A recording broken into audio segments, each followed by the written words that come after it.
Welcome to Choice Classic Radio. Like us on Facebook, subscribe to us on YouTube, and help keep this show alive by donating at choiceclassicradio.com. For more of your favorite old-time radio shows, join us on our companion podcast, Choice Classic Radio Detectives, where we bring to you tales from the greatest detective shows the golden age of radio had to offer.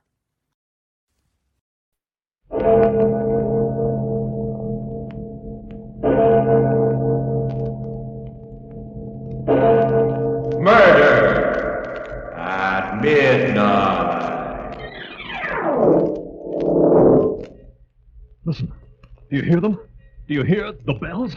Bells? I don't hear any bells, mister. But I tell you, they're ringing. Look, mister, the heat's got you. Why, you're in the middle of the desert right now.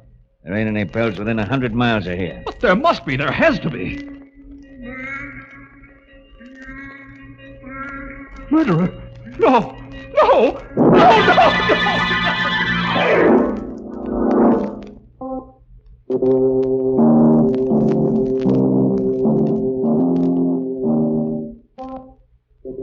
Midnight, the witching hour when the night is darkest, our fears the strongest, and our strength at its lowest ebb. Midnight, when the graves gape open and death strikes. How? You'll learn the answer in just a minute in Death Tolls a Requiem.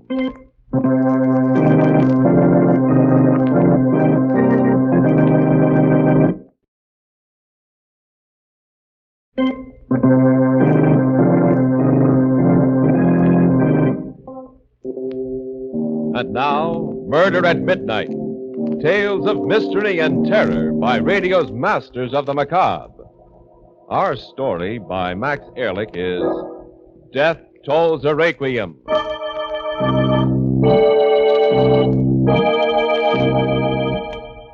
came into the room and quietly closed the door behind me.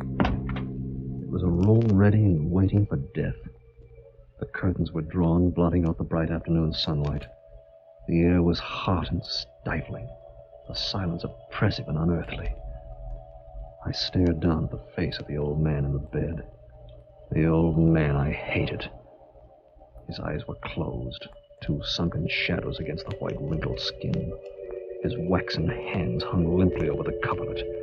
For 3 days he'd lingered while I'd waited for him to die. Now, for a moment, I thought... But no, his pale lips moved. How are you feeling, Father? I've not long to go, my son. Not long. It's only the bells that keep me alive. The bells? Yes, over there in the tower. I lie here and wait to hear them. They seem to rally me. I live for the sound of them, Father. Yes, Father? What time is it? 2 o'clock. 2 o'clock. Peter must be there now. There in the tower, pulling on the ropes, starting them swinging. The Pedwick bells, Arthur. There they are, my son. Listen to them. Your inheritance. Listen to them ring. Oh, what music they make. What beautiful, vibrant music. They give me the strength, the will to live a little longer.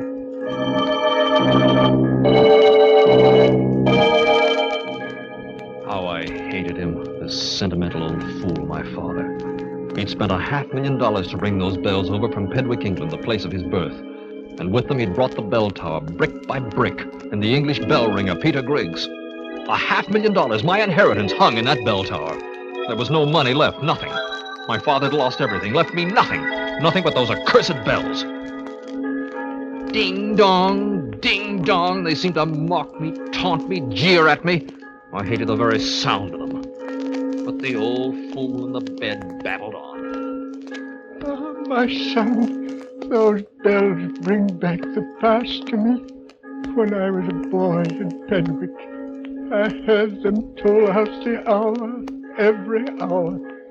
I married your mother to the sound of those blessed bells. And I buried her to the sound of them. Stop raving about those bells. What? Stop it! There's evil in your face. Evil. You cheated me out of my inheritance, left me penniless. You cheated me, do you hear? Listen to the bells. Yes, they know. Can't you hear them jeering at me, mocking at me? You're penniless, they're saying. Penniless.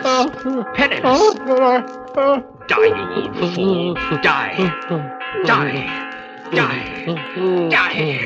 You bought those bells, now let them ring your requiem.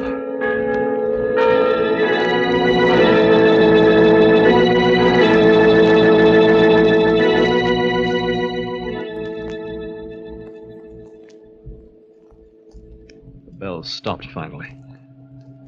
My father lay there, dead. I turned from his white, still face and half walked, half stumbled toward the bell tower across the grounds of our estate. Something stronger than myself drew me to it. I entered the tower and stared up into the gloomy belfry. Yes, there they were, the bells, gleaming dimly in the half-light, their bronze mouths yawning down at me. And then as I stared up at them, I heard a step behind me. Who's there? Why, 'tis only me, Mr. Brooke. 'Tis only Peter. Oh, I didn't see you standing there in the shadow. So you've come in to look at my little brood, eh? You've come to admire my 3 children. Yes. Ah, Mr. Brooke, in all the world there are no finer bells than my wee babies. 'Twas none other than Christopher Hodson himself who cast them in the 17th century. Aye, the master himself. My father rung 'em, and his father before him, and his father before him. And these are the bells my father paid $500,000 for. Aye, and he got 'em cheap, sir. These are historic bells, known to all of England. And the folk of old Pedwick parted with them hard. They gave 'em as a gift, you might say. Your father gave the town an orphan asylum and a hospital. And now he has the bells.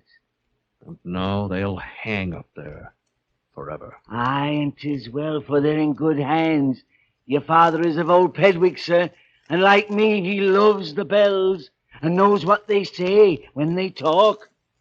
Peter, my father will never hear the bells again.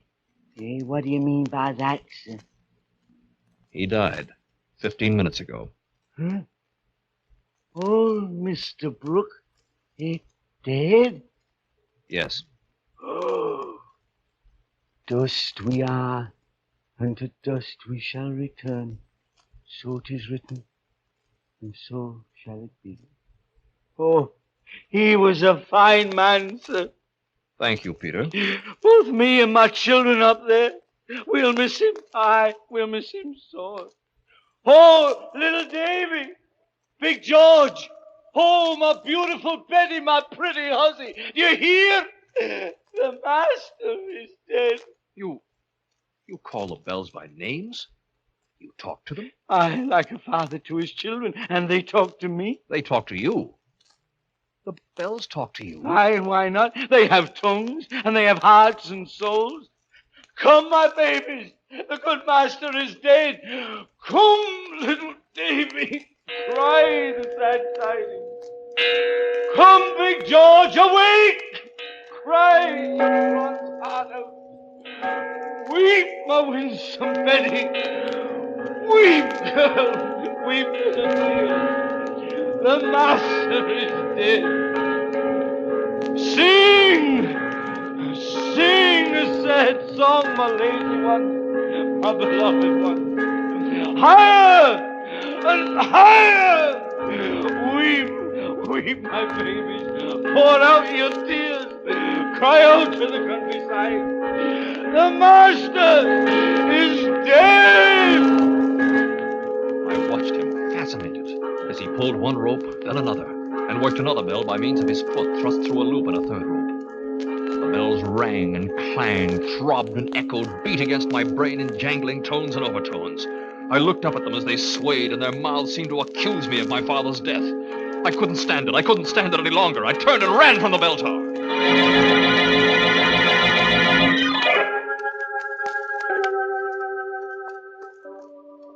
my father's funeral, I dropped in at the office of Frederick Denny, my father's attorney and executor of what was left of the estate. There were certain things I wanted to discuss. So you want to tear down the Brook Memorial Tower and sell the bells? Yes, Mr. Denny. From what my father told me, they have considerable value. Yes, Arthur, they do. Their intrinsic value, aside from their worth as historic relics and antiques, runs into hundreds of thousands. I've already had 2 offers of purchase. You have? Yes, one from a university, one from a museum. Good. However, the bells are not for sale. What? Mr. Denny, you know the condition of the estate. Why, I'm penniless. Dad left me nothing. Nothing. Unless I can realize something from the bells. I'm sorry, Arthur, but the terms of your father's will are quite specific. Then I'll break the will. I'm my father's rightful heir, and whatever I can sell those bells for belongs to me. I'm sorry, my boy. I drew up this will myself, and I can assure you it's airtight. There was nothing I could do. Nothing. I was beaten, and I knew it. And day after day, night after night, every hour on the hour, I heard those blasted bells. Ding dong, ding dong. They mocked me, taunted me, jeered at me, laughed at me.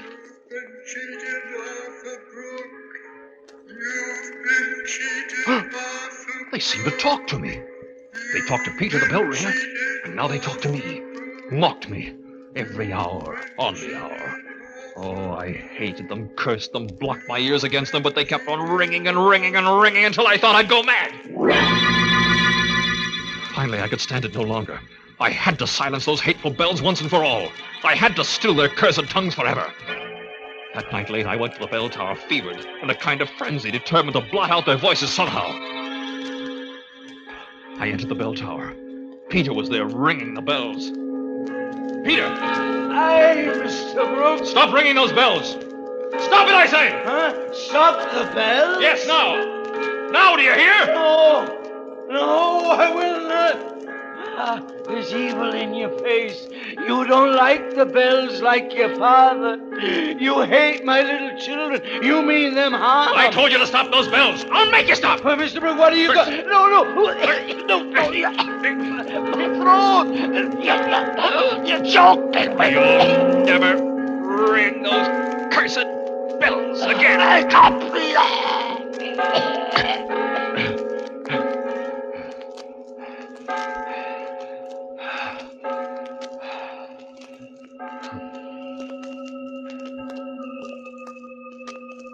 It was quiet now. Quiet. The bells were still. The awful pressure in my head went away. It had been easy to strangle Peter.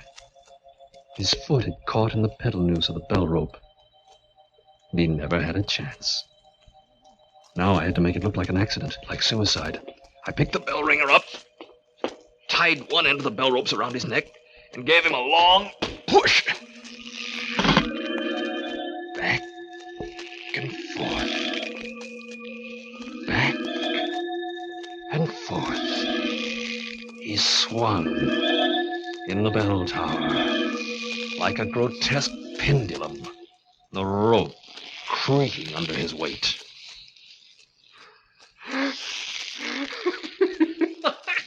Well, little Davy up there, Big George, pretty Betty, why don't you talk now, eh? Why don't you talk now?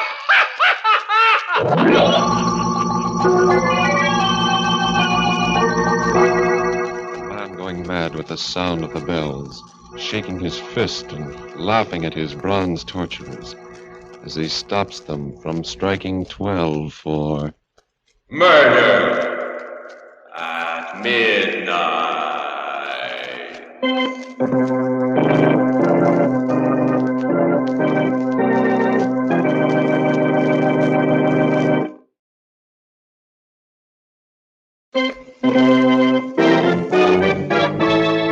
And now, here is Arthur Brooke again, continuing his story. There was an investigation of Peter's death. The county medical examiner and I went to the bell tower and looked at the bell rope on which Peter's body had been found hanging. The way I see it, Mr. Brooke, it's a clear case of suicide. The deceased fastened this rope around his neck, climbed up on the belfry ladder, and flung himself out into space. Yes, Mr. Holcomb. It looks as though he did just that. Mr. Brooke, there's one question I want to ask you. Me? What is it? Well, a man usually doesn't commit suicide unless he has a motive. Did you notice anything peculiar about this bell ringer's behavior before this happened? Why, no, nothing except that he was deeply depressed when my father died. You see, my father loved the bells as much as Peter did, and... That might account for it. From what I understand, this English bell ringer was rather a queer duck anyway. What's that? What? Mr. Holcomb, the bells! They're ringing! How can they? Take it easy, Mr. Brooke. Take it easy. The tower door is open and wind just came through. Made the bells tinkle a little. Oh, yes, of course. It was the wind. I'm sorry. That's all right, Mr. Brooke. After what you've been through, I don't blame you for being jumpy. Finally, the verdict was official. Suicide. And for 2 weeks, the bell tower was closed and the bells silent. It was then that I had an idea. I went straight to the executor of my father's estate, Mr. Denny, and told him what was in my mind. Arthur, I'm sorry, but what you ask is impossible. We can't take those bells down. But, Mr. Denny, you've read the papers. This bell ringer's suicide has made a mockery out of the tower. All the cheap publicity in the newspapers, the sensationalism, the people coming to stare at the bells. Why, I feel that my father's memory is being desecrated. I know, Arthur. The whole thing's been very unfortunate, but we cannot let you tear down the tower and sell the bells, as you know. Yes, I know. The will, my father's will. Precisely. And his last wish must be respected. Very well, let the bells stay. But for the love of heaven, Mr. Denny, can they remain silent? Must they ring any more to remind everyone in town of the tragedy? Your father specified that they must be rung on the hour, every hour, just as they did in England. And that's the way it'll have to be, Arthur. We're already negotiating for a new bell ringer. Mr. Denny, listen. Listen, do you hear them? Hear what? Bells. Bells? Yes, can't you hear them? Can't you hear them? You must hear them, Mr. Denny, you must. Oh, yes, I do now, very faintly. Your sense of hearing, Arthur, is remarkably acute. Those bells are from the next town, Silver Valley. Sometimes you can hear them here when the wind's right. Oh, why don't they stop? Why don't they stop talking? Talking? Bells talking? What do you mean? Nothing. Look here, Arthur, something's wrong. You're on edge, ill. Why don't you go away for a good long rest, say a month or so? It'd do you good. Go away? Yes, why not? Rest. That's what I need. Rest and quiet. Away from the bells.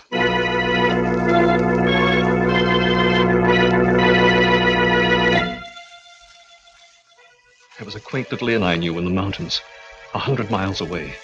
The food was good, and a golf course nearby, and, well, I made reservations. For a week, I ate, slept, played golf, rested. And then one afternoon, I was in the lobby of the inn, chatting with the proprietor. Hey, enjoyed your stay here, Mr. Brooke? Oh, yes, Frank. Fine. Well, you've been lucky in the weather. I never did see such nice weather. Why, Frank! What's that? What's what? Do you hear? Bells! Bells? Of course I do. From the church at Greenville, 2 miles away. But why are they ringing? Mr. Brooke, what's come over you? It's Sunday, and that's... Frank! Frank, I'm checking out. Checking out? Now? But, Mr. Brooke, you made reservations for a month. I'm leaving now, do you hear? Right away, just as soon as I can get my bags packed. The bells. I had to get away from the bells. That was it. That was all I needed. I remembered a place when I went when I was a boy. An island off the seacoast. There was an old fisherman there, a friend of mine, and I knew he'd put me up. The place was miles from anything, from the mainland, from bells. I took a train, chartered a small boat, and spent 3 quiet days there. Then, on the 4th day, as we were surf casting for striped bass. All right, Mr. Brooke, let's see you cast way out into the surf. Nice long one that was. Now, if a striper just hooks onto that bait of yours, why, you're going... Well, what is it, Mr. Brooke? I hear bells. Bells? Why, sure you do. The Coast Guard's testing a new bellbuoy out on those reefs over there. Oh, what's wrong, Mr. Brooke? You're as white as a sheet. I've got to get away from here. I've got to get away.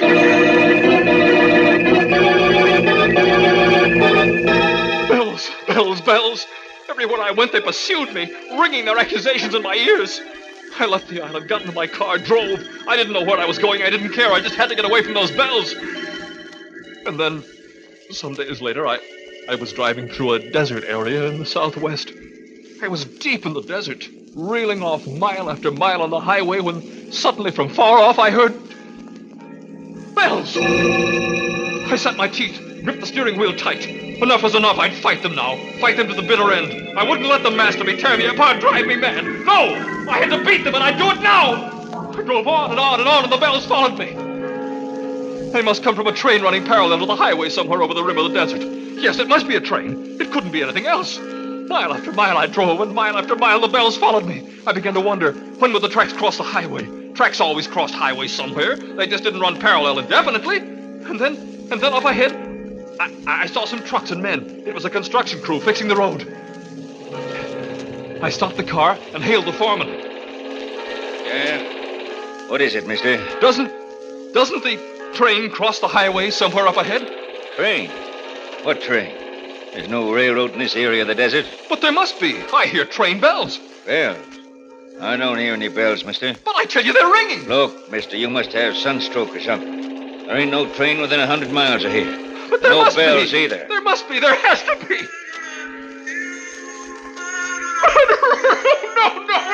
No.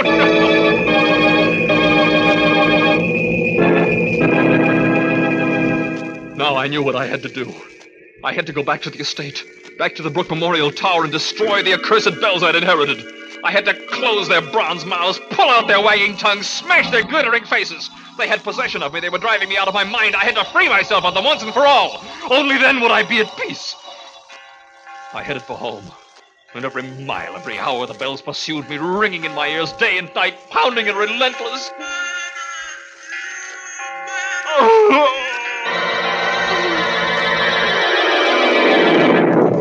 Back at the estate, I went into the gardener's tool house, picked out a heavy sledgehammer, headed toward the bell tower. A car was just coming up the driveway. It looked like Denny's, but I paid no attention. I ran into the bell tower and climbed the ladder into the belfry. Now was the time. There were the bells leering at me, grinning at me. I'd smash them now and forever. I lifted the sledgehammer and brought it down to the first bell. I'll smash you to bits. Why don't you break? Why don't you break? Arthur! Arthur! What are you doing out there in the belfry? I'll smash them! I'll break them into 1,000 pieces! It's the last thing I'd do! Arthur! You've gone mad! Stop it, I say! Stop it! Why don't they stop ringing? Why don't they stop? No! No, don't! Don't say it anymore! I can't stand it any longer! I can't!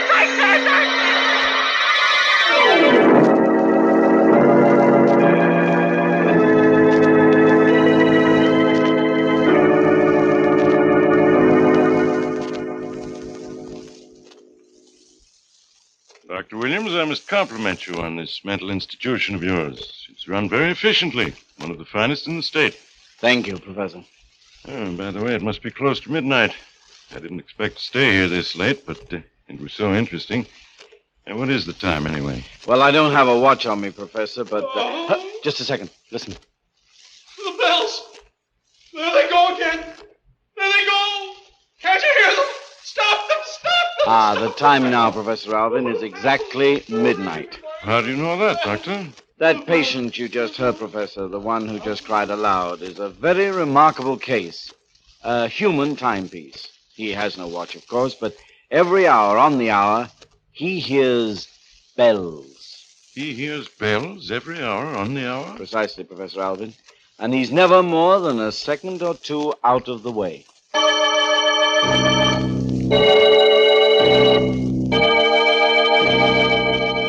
And so a man lies on a bed in a padded cell and hears the bells ringing, every hour on the hour, just as he once heard the real bells strike 12 for... Murder at midnight.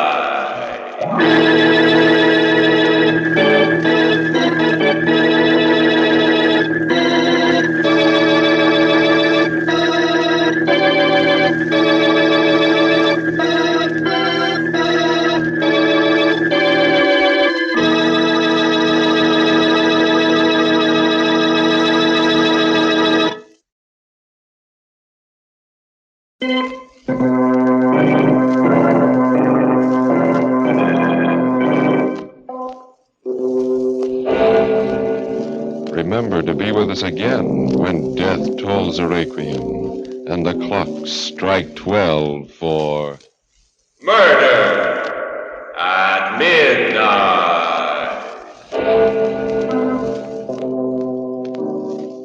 The part of Arthur Brooke was played by Michael Fitzmaurice. With music by Bert Berman, Murder at Midnight was directed by Anton M. Leader.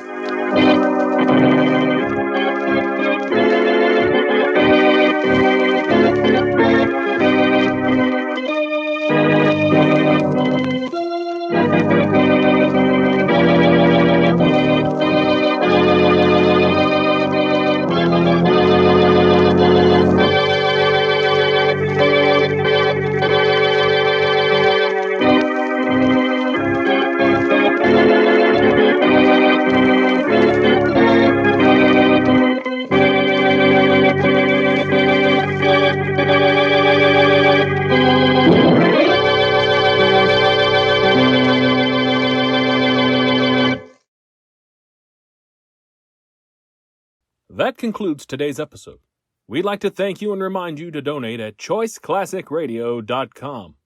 Remember, your donations make episodes like this possible.